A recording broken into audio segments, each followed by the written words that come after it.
Startup Studio. Prav lepo pozdravljeni, spoštovani poslušalci in poslušalke. Torek je in seveda čas za naš Startup Studio, v katerem predstavljamo že kar nekaj torkov inovativna, uspešna podjetja, njihove izjemne zgodbe in njihova pričakovanja in načrte. Danes, kot rečeno, predstavljamo podjetje Esencija Pura, katere ustanovitelj je Nejc Rusjan in ga prav lepo pozdravljam v našem studiu. Pozdravljen, Nejc. Pozdravljeni. Zdravje in dobro počutje je nekako osrednja tema, o kateri bomo danes govorili, in to je tudi osrednja tema delovanja vašega podjetja, vaših izdelkov. Poslušalci me slišijo, kako zelo sem prehlajena. Upam, da ne bom kašljala in se opravičujem, če se to zgodi, ampak imate tudi kaj takega, da bi mene ozdravili in vse tiste, ki se s temi respiratornimi težavami ukvarjajo v tem jesenskem času? Trenutno tega nimamo še v naši ponudbi, delamo pa na tem, da bomo v prihodnje tudi en tak izdelek imeli. Torej, tako si zapisal kot ustanovitelj podjetja, ki deluje nekako od leta 2018. Prej so že bili nekateri zametki, ampak vendarle ne. Zdi se, da se naše življenje zdaj bolj kot kdajkoli prej odpira novim mejam, kjer ima zdravje vedno bolj ključno vlogo. Na stičišču tehnologije in narave sprejemamo oboje kot temeljna načela, ki usmerjajo naše izdelke, storitve, procese in naša nenehna prizadevanja za inovacije na področju fitokemije in biotehnologije. S čim se torej ukvarja vaše podjetje Esencija Pura? Ukvarjamo se s proizvodnjo botaničnih izvlečkov, ki jih pridobimo s posebno tehnologijo, ki se imenuje tehnologija superkritičnih tekočin. Kaj so to superkritične tekočine? Takoj da vprašam za vse tiste, da bomo razumeli. Tako, to so tekočine, ki pridejo v določeno stanje, ko se zgodijo določeni pogoji na določeno temperaturo in pod določenim pritiskom. Mi se specializiramo za ekstrakcijo oziroma ekstrahiranje s pomočjo superkritičnega CO2-ja. Torej, to nekako pomeni, da iz surovine, ki jo procesiramo, s pomočjo superkritičnega CO2-ja potegnemo ven ekstrakt. Ekstrakti in te ekstrakti se potem pojavijo, seveda so del proizvodov. Tako. Te ekstrakte potem uporabljamo v naših končnih izdelkih, ki jih pripravimo za stranke. O tem, kateri so te končni izdelki, bova kasneje. Bi bilo pa zanimivo slišati, pravzaprav, kaj si ti po profesiji? Ekonomist, magister ekonomije. Ja, zagotovo pa področje, s katerim se ukvarjate, zahteva široko paleto znanja in strokovnjakov, kar pomeni, da bi rekla, da ekonomija ni dovolj, ne? Je potrebna za delovanje oziroma za funkcioniranje podjetja, ampak področje, kot rečeno, s katerim se ukvarjate, pa zahteva tudi druge strokovnjake. Predstavi nam ekipo. Ja, drži. Kar se tiče razvoja samega in proizvodnje, ima pod nadzorom oziroma vodi sodelavka Manca Bolčina, ki je magistra farmacije. Poleg tega sodelujemo pa še z zunanjimi izvajalci oziroma strokovnjaki iz te industrije. Kje imate sedež podjetja? Sedež podjetja je uradno v Ljubljani. Proizvodnjo smo imeli oziroma je v času selitve iz Gojač, industrijske cone v Gojače, ki bomo preselili vse v Šempeter pri Novi Gorici, kjer imamo tudi pisarne. To je v teku. Začeli ste, kot rečeno, neki začetki so bili leta 2014, torej 8 let nazaj, ampak resno pa zagrizli 2018-2019. Nekaj smo že povedali seveda o tvoji mladi zgodovini, moram reči, ker si res mlad. In vprašanje, kako se je pravzaprav začelo? Kako si šel na podjetniško pot oziroma kaj si počel pred tem?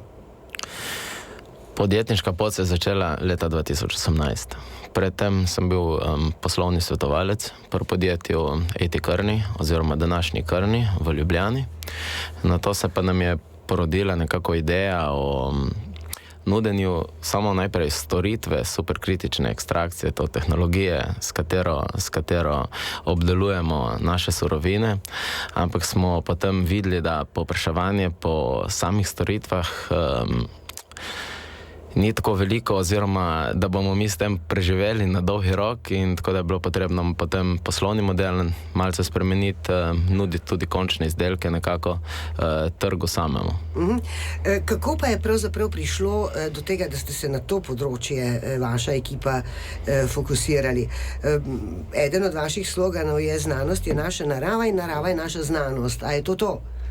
Je tako, nekako kar delamo, zatem poslušamo naravo, ampak hočemo potrditi to z znanostjo. Ja, nisi mi odgovoril, kako je prišlo do tega, da ste se na to področje odpravili, fokusirali in se s tem tega lotili. To je bila poslovna ideja, no, ko je prišla, ko se je porodila s takratnimi soustanovitelji, in sicer podjetjem Škrl, in smo se odločili potem, da bomo poskušali to idejo realizirati. No. Aha. Ste imeli še kakšno drugo, ali ste prav želeli in hoteli v naravo in z naravo z roko v roki? To je bila takrat tista ideja in priložnost, no, katero smo potem pograbili.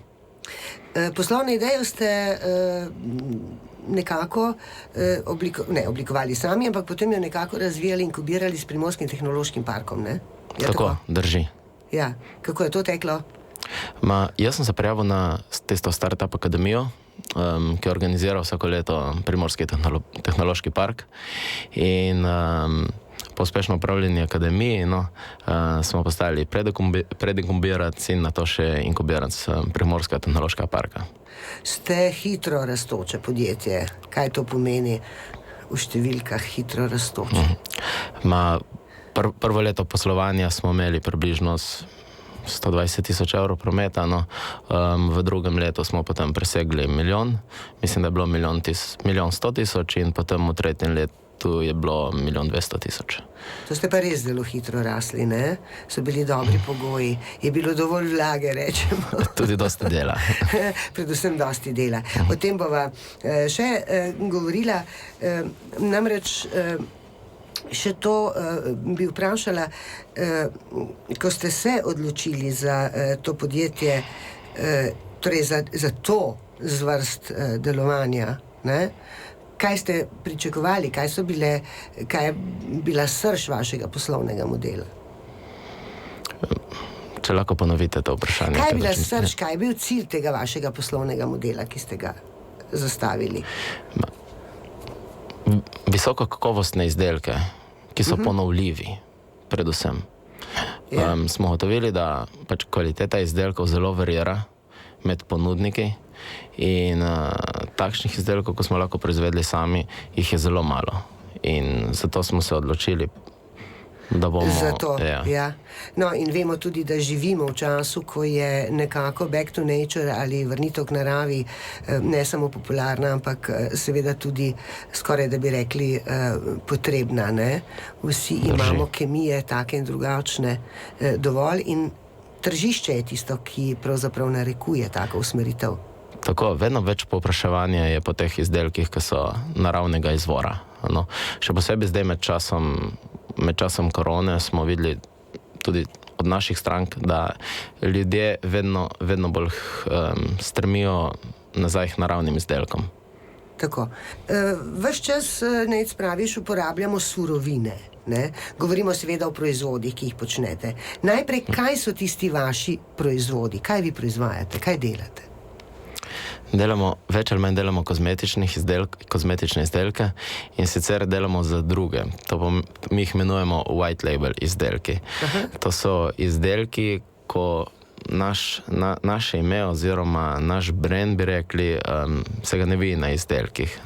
Nimate blagovne znamke? Nimamo lastne blagovne znamke. Ja? Tako. Naprimer kot podjetje Inkom v Ajdovščini, ko proizvaja sladoled za druge. Med drugim imajo pa Leone svojo blagovno znamko. No, nazaj k naravi, znanost je naša narava in narava je naša znanost, da se povrneva k temu vašemu sloganu. Govoriš o surovinah, katere so te surovine, iz katerih pridobivate ekstrakte? Primer surovin bi bili industrijska konoplja, kamilica, smilj, lavanda. Aha. Kar dobimo v okolici, več ali manj, probamo procesirati. V domačem okolju sami nabirate ali imate kooperante? Imamo dobavitelje. Imate dobavitelje, ja. Za kakšne količine vsega tega gre? Vsi vemo, da tega pri nas veliko raste, ampak prej, ko pridemo do ekstrakta, so pa potrebne zelo velike količine, ne? Tako, v bistvu naša proizvodnja sama ni tako velika, še zmeraj nekako ta pilot to industry scale, bi rekli v industriji. Kako bi pa rekli v slovenščini? Pilotnega značaja. Nekako pilotnega značaja. No. Nam omogoča pa še zmeraj proizvodnjo v določenih količinah, da zadovoljimo potrebe strankam. Za koga proizvajate te ekstrakte? Največ gre za tujino in sicer smo prisotni več ali manj v vseh državah EU, Evropske unije, in to bi šlo za ponudnike kozmetičnih izdelkov, ki nimajo svoje lastne proizvodnje in iščejo v bistvu tako imenovano outsourcajo proizvodnjo. Zdaj v slovenskem izrazu bi bilo pač, da iščejo proizvajalce, ki bi proizvajali za njih izdelke pod lastno blagovno znamko.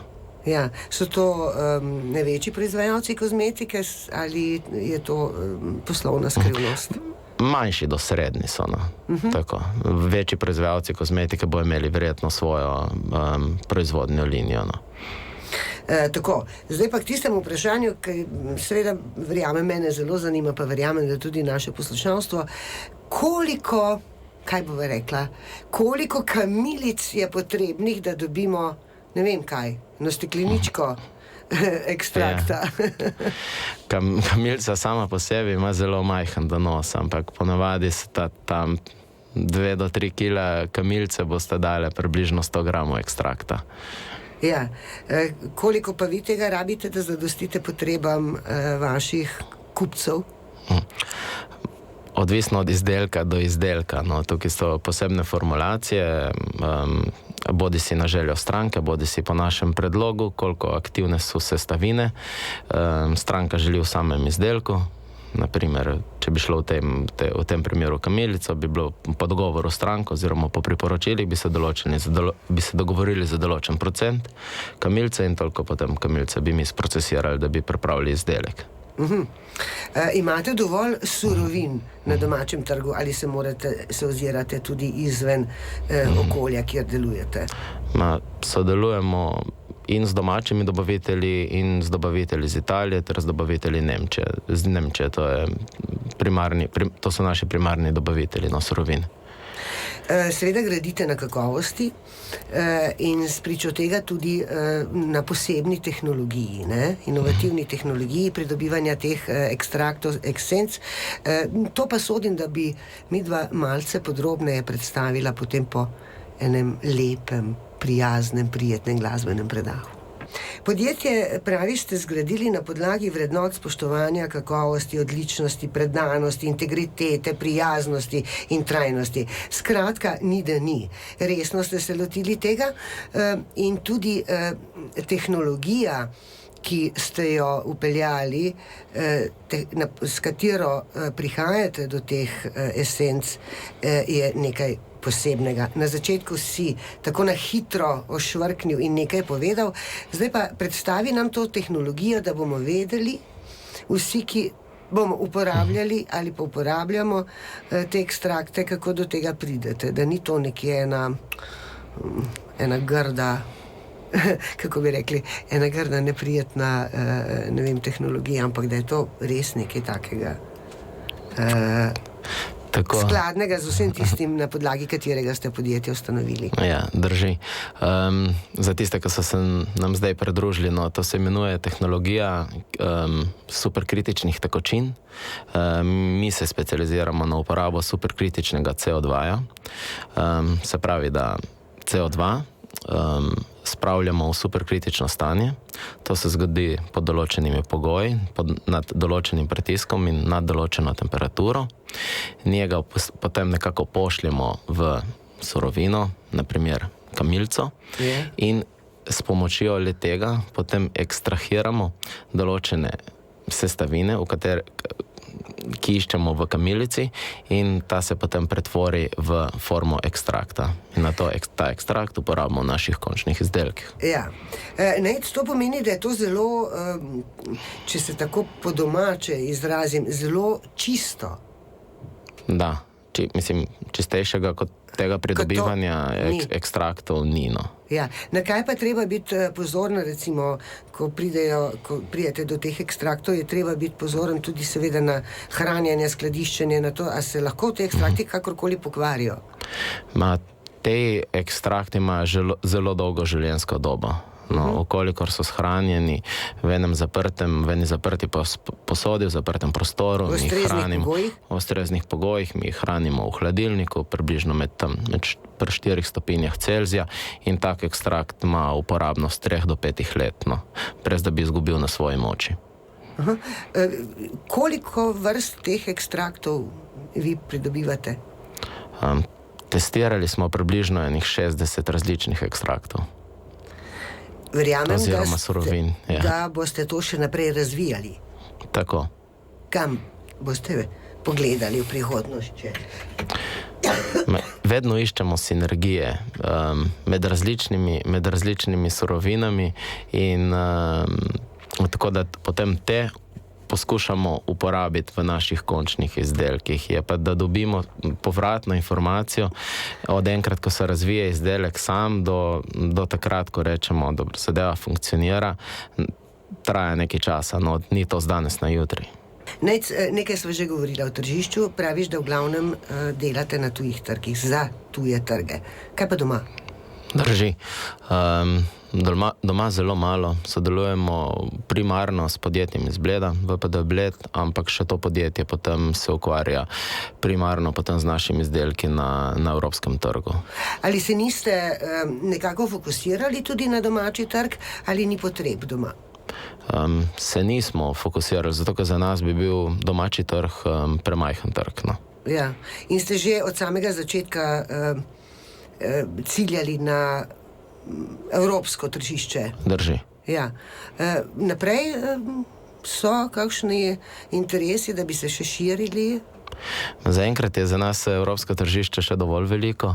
Ja. So pa v prihodnosti ideje, še posebej s kozmetičnimi linijami, da bi osvojili tudi japonski oziroma južnokorejski trg. Ja, kozmetika najbrž je zgodba brez konca, ne? Ja.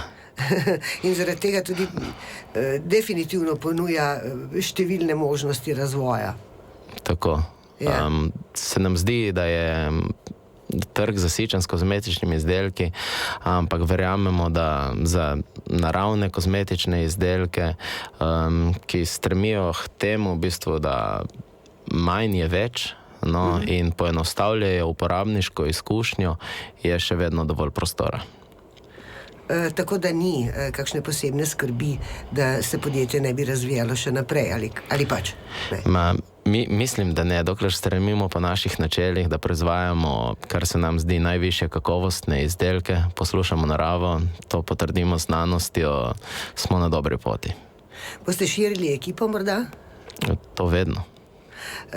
Glede na to, da na domačem trgu nekako ne delujete, tudi nimate lastne blagovne znamke, kje se vas pa dobi, če se vas rabi? Trenutno bi mogli vzeti potem pri naših strankah oziroma kupiti izdelke od naših strank. In ker gre seveda za konkurenčne klauzule, niti ne moremo vedeti, v katerih kozmetičnih izdelkih so vaši ekstrakti. Drži, sicer določene imamo objavljene tudi na naši spletni strani pod mnenja strank in potem tudi linke do njihovih spletnih strani, preko katerih kupci si želijo kupiti naše izdelke. Bomo pa v prihodnje razvili tudi našo lastno blagovno znamko. Kaj to pomeni v prihodnje? Seveda nas to zanima. Plan je do konca še tega leta razviti oziroma lansirati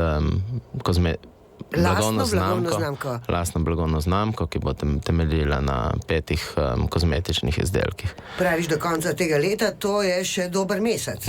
Tako. In Tako, drži, ja. Kaj bo tisto, kar boste ponudili trgu? Ponudili bomo 5 kozmetičnih izdelkov, te, ko so nekako tudi najbolj prodajani z naše strani, so že zelo preverjeni na trgu, imamo zelo pozitivno povratno informacijo od strank oziroma uporabnikov samih. No. Zelo si skrivnosten, ne poveš, kateri izdelki so to. No, tako gre za dve kremi za obraz, in sicer dnevno in nočno kremo jo mi tako poimenujemo. Dnevna bi bila tista, ko je malce lažja, za bolj mastno kožo, nočna je pa za bolj suho kožo. No, potem imamo en balm, ki je tudi dermatološko testiran in je za proti kakšnim rdečicam, in sta še 2 kremi za telo. Eno je maslo za telo, drugi bi bil pa losjon za telo. No. To je vse plod vašega razvoja, lastnega razvoja. Tako, pa v sodelovanju še z zunanjimi svetovalci iz kozmetične industrije. Ja, vprašam preveč, ker do konca leta je res zelo malo časa. Blagovna znamka bo pa, že nekaj časa je potek v trajanju, no, tako da... Ja, in blagovna znamka bo? Oziroma je? Kako? Imenovala se bo pa Pura. No. Pura? Pura Skincare, no, bo polno ime. Ja. In No, ideja je tako modern simplicity, imamo slogan v angleškem jeziku. V bistvu je pač ta sodobna tehnologija, sodobna pridelava, sodobna izdelava, ampak posplošena. Ja, boste imeli lastno prodajo ali boste skušali priti do trgovcev? Oboje. Prodajali bomo preko spletne trgovine in preko veletrgovcev. Nec, verjamem, da ne razmišljaš ves čas samo o teh ekstraktih, da počneš še kaj drugega. Na začetku sva povedala, kdo si, ampak ne toliko, da ne bi tudi zdaj še temu kaj dodali. Ali se ukvarjaš samo s podjetništvom, ker podjetništvo je način življenja, vemo? To bo kar držalo, ja. Ko si enkrat podjetnik, imaš to stalno misel od podjetij, od podjetniških pa problemov, priložnostih, kaj bo tvoj naslednji korak, kako določene stvari rešiti, kar dosti časa po glavi, no. Aha, kako ne zamuditi česa, ne? Ja, dobro, tukaj je pa treba potem tudi malo prioritizirati oziroma tudi se navaditi reči ne, no. Vem, ampak zamuditi kakšne priložnosti poslovne, o tem mislim. Tako da to je stalno, ne, dejansko način življenja je podjetništvo. Ampak imaš vmes kaj časa, znaš tudi podjetništvo reči ne in se ukvarjaš še s čim? Ja, to je, mislim, tudi na dnevni ravni, no, si vzamem čas za šport, pa druženje. Aha, kakšen šport, kater šport? Šport, dokler sem zunaj, sem zadovoljen, no. Največ je teka, največ je kolesarjenja, hribi, morje. Ko sva se pogovarjala, si rekel, včasih se mi zdi, da bi tako odklopil in šel nekam daleč. Kam in kako? Nekam, kjer ne doseže tehnologija, no, tako mogoče s kakšnim nahrbtnikom od Himalaja pa do kakšne Južne Amerike. Ja. Ne, to ne bi bilo v enem sklopu, zdaj bi bilo ločeno samo. Tako, kot primera. Se ti zdi, da ti bo kdaj to uspelo? Seveda bo. Yeah. Se boš odločil, ne? Tako. Boš naredil poslovni pohodniški model. Ja. In ga potem uresničil. Drži. Ja. Nec, hvala lepa, da si bil z nami, da si z nami delil svoje znanje, svoje vedenje, seveda vse informacije o podjetju. Želim ti, tebi in tvoji ekipi rast v proizvodih, v vsem tem, kar počnete, vašo osebnostno rast tudi, in da ne bi pozabili tudi nase, ker sodelovati z naravo pomeni sodelovati tudi sam s sabo. A ne? Nec Rusjan je bil naš gost, spoštovani poslušalci in poslušalke, hvala za vašo pozornost, verjamem, da ste bili z nami, da ste kaj zanimivega slišali. Ponovno naslišanje prihodnji torek. Dotlej pa srečno. Startup studio. Radio Robin.